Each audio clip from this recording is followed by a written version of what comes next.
नमस्कार साथियों, मैं अनिरुद्ध सिंह विद्रोही, राष्ट्रीय अध्यक्ष मंडल आर्मी। साथियों, आज बहुत ही महत्वपूर्ण संदेश आपको देने के लिए मैं ये वीडियो बना रहा हूँ और आपसे आशा करता हूँ कि इस संदेश को देश के हर नागरिक तक पहुँचाएंगे। ये आपकी जिम्मेदारी है। साथियों, हम सब जान रहे हैं, विगत दिनों गृह मंत्री अमित शाह के द्वारा सदन में हमारे संविधान निर्माता, जिन्होंने देश को एक ऐसा संविधान दिया जो सभी को समान अधिकार देता है, जिसने वंचितों के जीवन में आमूलचूल परिवर्तन किया, जिस संविधान की वजह से, जिन बाबा साहब अम्बेडकर की वजह से वंचित तबके के लोगों को, दलितों को, पिछड़ों को, आदिवासियों को, महिलाओं को, किसानों को, शूद्रों, अतिशूद्रों को शेषाधिकार मिले, एक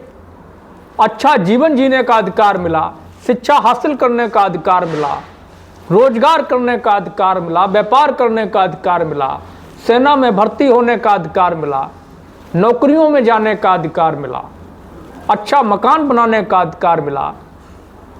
संपत्ति रखने का अधिकार मिला, गाड़ी बंगले खरीदने का अधिकार मिला, ब्रांडेड कपड़े पहनने का अधिकार मिला। क्योंकि ये बाबा साहब के संविधान से पहले जिन कथित बाबा ने विधान बनाया था, मनु विधान, उन्होंने ये सारे अधिकार तो हमसे छीन लिए थे और उनकी इस करतूत की वजह से हजारों साल तक इस देश के वंचित वर्ग का जो जीवन था वो पशुओं से भी ज़्यादा गया गुजरा हो गया था। फिर आए हमारे बाबा साहब डॉक्टर भीमराव अम्बेडकर, जिन्होंने इस पीड़ा को महसूस किया, समझा, झेला, अपमानित हुए, लेकिन वंचितों के लिए लड़ते रहे और अंततः देश को ऐसा संविधान दिया जो वंचितों को उनके अधिकार देता है, समानता के अधिकार देता है। उन्हीं बाबा साहब अम्बेडकर का अपमान भरे सदन में विगत दिनों देश के गृह मंत्री अमित शाह के द्वारा किया जाना बेहद ही निंदनीय है और भारत के संविधान निर्माता बाबा साहब के इस अपमान को ये देश स्वीकार नहीं करेगा। उसी दिन से लगातार इस बात का विरोध हो रहा है,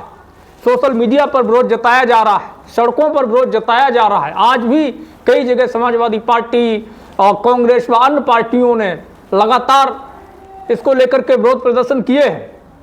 संसद के अंदर भी विरोध हो रहा है, संसद के बाहर भी विरोध हो रहा है, सड़कों पर भी विरोध हो रहा है, सोशल मीडिया पर भी विरोध हो रहा है। इन तमाम विरोध प्रदर्शनों के बावजूद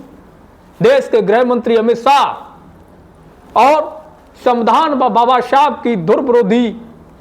बीजेपी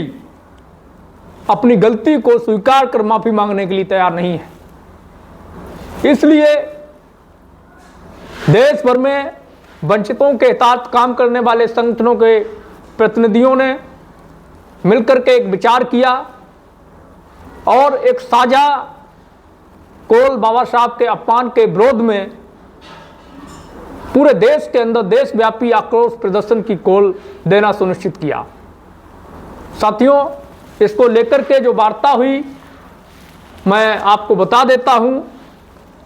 28 दिसंबर 2024 को दोपहर 1 बजे पूरे देश में देशव्यापी आक्रोश प्रदर्शन किया जाना सुनिश्चित किया गया है और ये कॉल चंद लोगों की नहीं है, ये किसी संगठन की कॉल नहीं है, ये हर एक उस व्यक्ति की जिम्मेदारी है जो संविधान को मानता है, सामाजिक न्याय को मानता है, बाबा साहब को मानता है और जिसको बाबा साहब के अपमान से ठेस पहुंची है। उन सबकी ये जिम्मेदारी है कि 28 दिसंबर 2024 को दोपहर 1 बजे पूरे देश के अंदर अपने अपने संगठनों के झंडा बैनर के साथ में बाबा साहब के अपमान के खिलाफ सड़कों पर उतरें और प्रदर्शन करें, अमित शाह से माफी और इस्तीफे की डिमांड करें,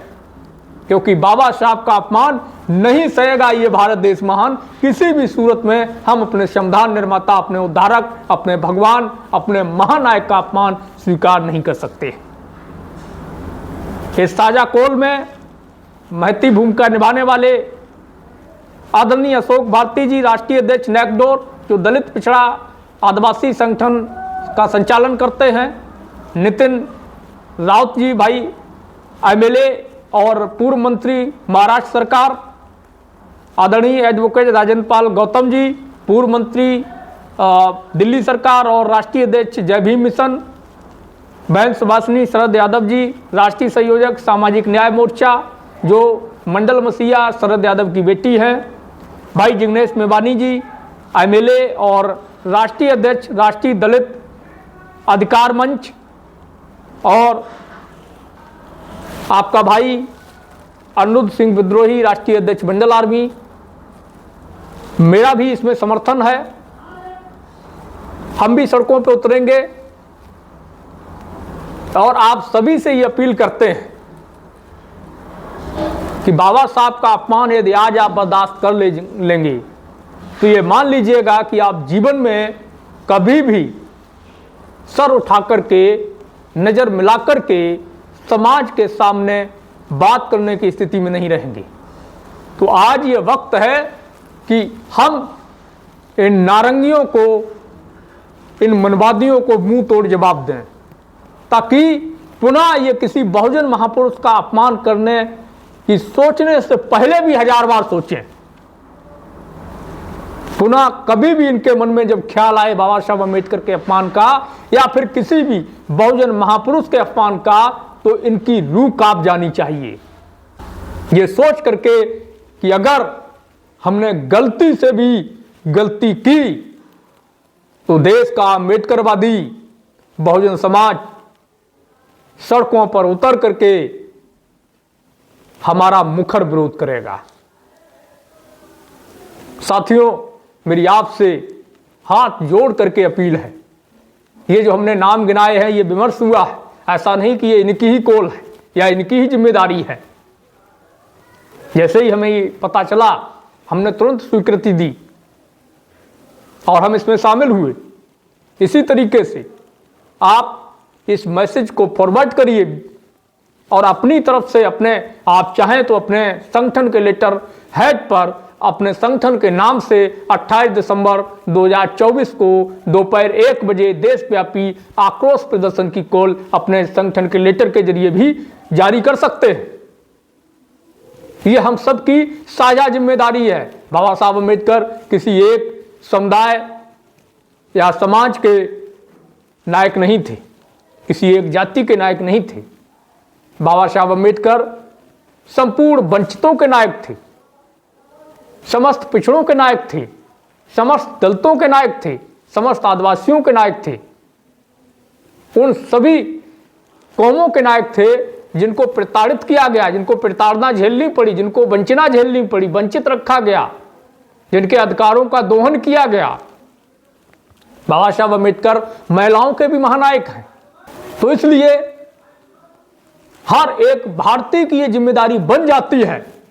कि भारत के संविधान निर्माता का अपमान स्वीकार ना करे, और भारत के संविधान निर्माता का अपमान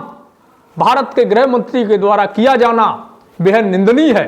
इसके खिलाफ हर एक भारतीय को, हर एक सामाजिक और राजनीतिक व्यक्ति और संगठन को सड़क पर 28 दिसंबर को उतर करके देशव्यापी आक्रोश प्रदर्शन को सफल बना करके ये मैसेज देना होगा देश के मनवादियों को, देश की सरकारों को, कि ये देश मनुविधान से नहीं, बाबा साहब अम्बेडकर के संविधान और अम्बेडकरी विचारधारा से चलने वाला देश है। ये अम्बेडकर के विचार से चलेगा, ये किसी मनु के विचार से नहीं चलेगा। ये हमारे अस्तित्व का सवाल है, हमारे सम्मान स्वाभिमान का सवाल है। मैं आशा करता हूं कि आप इस बात से सहमत होंगे और इस मैसेज को हर एक भारतीय तक पहुंचाने का काम ये आपकी जिम्मेदारी है। जितना आप इसको शेयर करेंगे उतना ही अधिक लोगों तक ये पहुंचेगा। 28 दिसंबर से पहले 25 से 26 दिसंबर, 25 दिसंबर को मनुस्मृति दहन दिवस है, 25 दिसंबर तक ये मैसेज हर एक भारतीय तक पहुंच जाना चाहिए कि 28 दिसंबर को देशव्यापी आक्रोश मार्च को सफल बनाना है। आशा करता हूं ऐसा ही आप करेंगे। धन्यवाद। जय भीम, जय संविधान, जय जोहार।